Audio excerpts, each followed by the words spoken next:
여러분, 금융위기 하면 뭐가 떠오르세요? 아마 갑작스러운 충격, 예측 불가능한 재앙, 이런 느낌일 겁니다.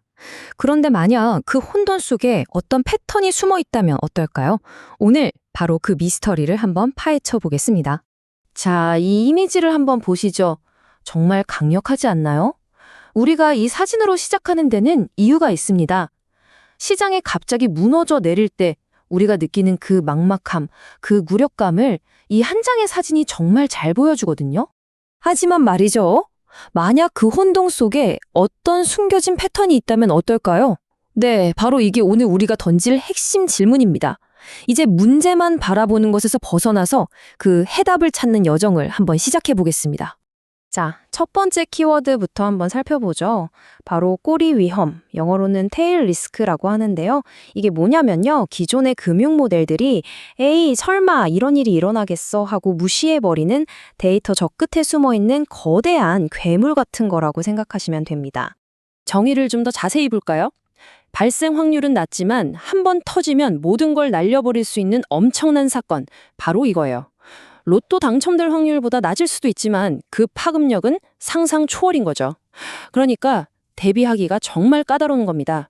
이 그림을 보면 개념이 확 와닿으실 거예요. 기존 모델, 그러니까 VAR이라는 건요. 그냥 여기 낭떠러지야 위험해. 딱 여기까지만 알려줘요. 근데 최신 모델인 ES는 한 발 더 나아가서 만약 떨어지면 얼마나 깊이, 얼마나 아프게 떨어질까 그 깊이까지 측정하려고 하는 거죠. 정말 큰 차이죠? 여기서 잠깐 블랙스완이랑은 좀 구분을 해야 합니다. 블랙스완은요, 정말 아무도 상상조차 못한 예측 자체가 불가명한 사건이에요. 뭐 인터넷의 발명 같은 거요. 하지만 꼬리 위험은 다릅니다. 비록 드물긴 해도 통계적으로 언젠가 일어날 수 있다고 알려진 위험이죠. 그러니까 우리는 지금 완전한 미지의 존재를 쫓는 게 아니라 희미하게나마 그 모습을 볼 수 있는 괴물을 사냥하려는 겁니다. 자, 그럼 그 괴물을 잡을 단서는 어디 있을까요? 놀랍게도 그 해답은 아주 단순한 데서 나왔습니다. 바로 전설적인 트레이더 빌 윌리엄스가 발견한 프랙탈이라는 반복적인 패턴이에요. 프랙탈이라고 하니까 뭐 되게 복잡한 수학 공식 같죠? 전혀 아닙니다. 아주 간단해요. 5개의 캔들바, 그러니까 주가 그래프 막대기 5개를 보고 그중 가운데 막대가 제일 높거나 제일 낮으면 그게 프랙탈이에요. 이게 뭘 의미하냐면 시장이 올라가야 하나 내려가야 하나 하고 숨을 고르며 잠시 망설이는 바로 그 변곡점을 시각적으로 보여주는 신호라는 거죠. 차트를 보면 바로 이해가 되실 겁니다. 여기 위쪽 화살표가 상승 프랙탈, 아래쪽 화살표가 하락 프랙탈이에요. 정말 간단하죠? 이걸 빌 윌리엄스는 시장의 발자국이라고 불렀어요. 눈 위에 찍힌 곰 발자국을 보면 아, 근처에 곰이 있구나 하고 알 수 있는 것처럼 이 프랙탈은 시장의 다음 움직임을 알려주는 중요한 단서가 된다는 겁니다.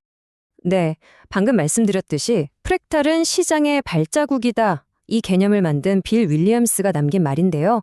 이 한마디에 모든 게 담겨 있죠. 이 작은 패턴들이 결국 수많은 투자자들의 불안과 탐욕, 그 집단 심리가 데이터에 남긴 흔적이라는 겁니다. 자, 그럼 이론은 충분히 들었으니 이제 실전으로 가볼까요? 과연 이 시장의 발자국이라는 게 실제 역사적인 금융위기 직전에도 나타났을까요? 한번 과거로 돌아가 보겠습니다. 2008년 리먼 브러더스 사태, 다들 기억하시죠? 놀랍게도 파산 선언이 나오기 한 달도 더 전부터 시장은 계속해서 경고 신호를 보내고 있었습니다.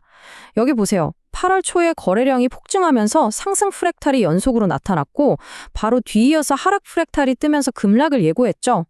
대다수는 그저 평범한 등락이라고 생각했지만 이 패턴을 아는 사람에겐 명백한 위험 신호였던 겁니다. 2010년 플래시 크래시 때는 더 극적입니다. 이건 몇 주 전이 아니에요. 단 몇 분 만에 모든 게 일어났습니다. 오전 9시 28분 거래량이 갑자기 치솟으면서 하락 프랙탈이 딱 뜨고 1분 뒤에 또 뜨고 그리고 바로 그 다음 순간 시장이 9%나 수직 낙하했죠.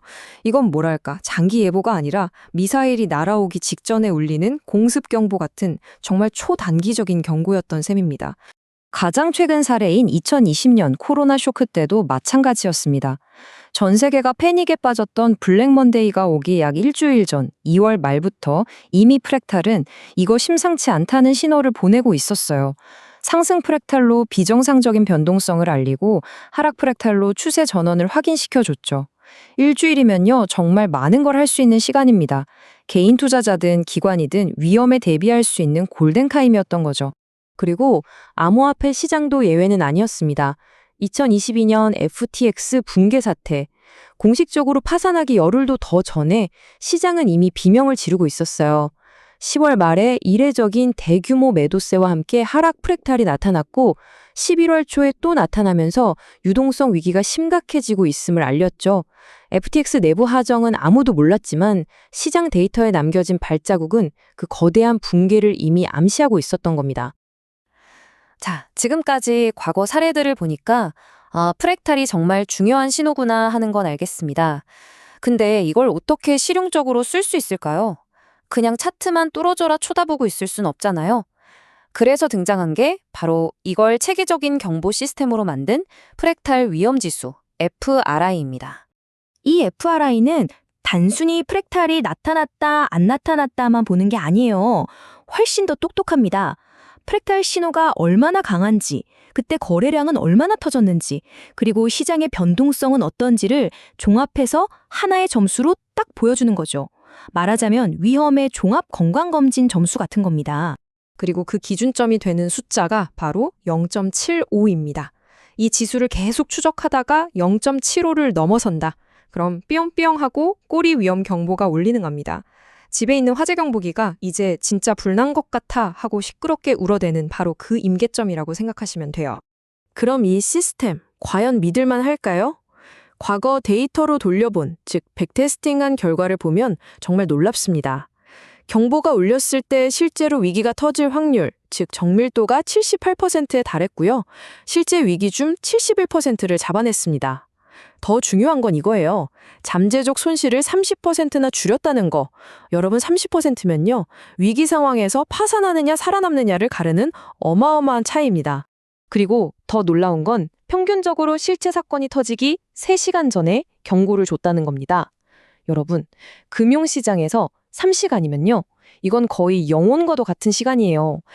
기관 투자자들은 위험 회피 전략을 실행할 수 있고 개인 투자자들도 최소한 무슨 일이 벌어지는지 파악하고 대응할 시간을 벌 수 있는 말 그대로 골든타임인 거죠.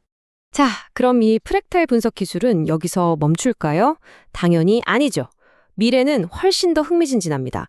시스템은 계속해서 진화하고 있고 이제는 우리가 상상하지 못했던 새로운 영역의 위험까지도 탐지하기 시작했어요. 최근에는 GPT-4 같은 인공지능, AI를 결합해서 정확도를 22%나 더 끌어올렸다고 해요. 그리고 이미 이 모델은 2024년 미국 채권 시장이나 2025년 신흥 시장의 잠재적 위험을 주시하고 있습니다. 여기서 더 나아가서 이제는 금융시장을 넘어 기후변화나 사이버 공격 같은 비금융 데이터 분석에도 이 기술이 쓰이고 있어요. 예를 들면 허리케인이 오기 전에 전력망 데이터에서 이상 신호를 찾아내는 거죠. 이건 프랙탈 분석이 이제 단순히 시장 예측 도구가 아니라 우리 사회 전체의 위험을 진단하는 조기 경보 시스템으로 진화하고 있다는 뜻입니다. 케이스트의 이재호 박사님은 이렇게 말했습니다.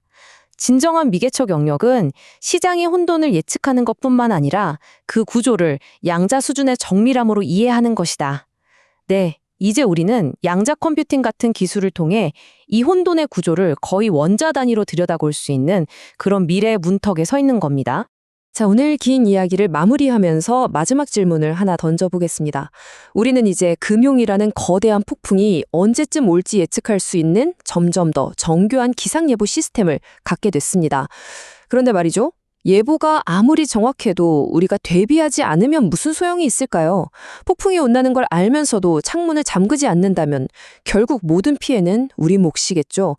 더 나은 도구를 갖는 것과 그 도구를 현명하게 사용하는 것은 전혀 다른 문제입니다. 과연 우리는 이 새로운 도구로 더 안전한 미래를 만들 수 있을까요? 여러분의 생각은 어떠신가요?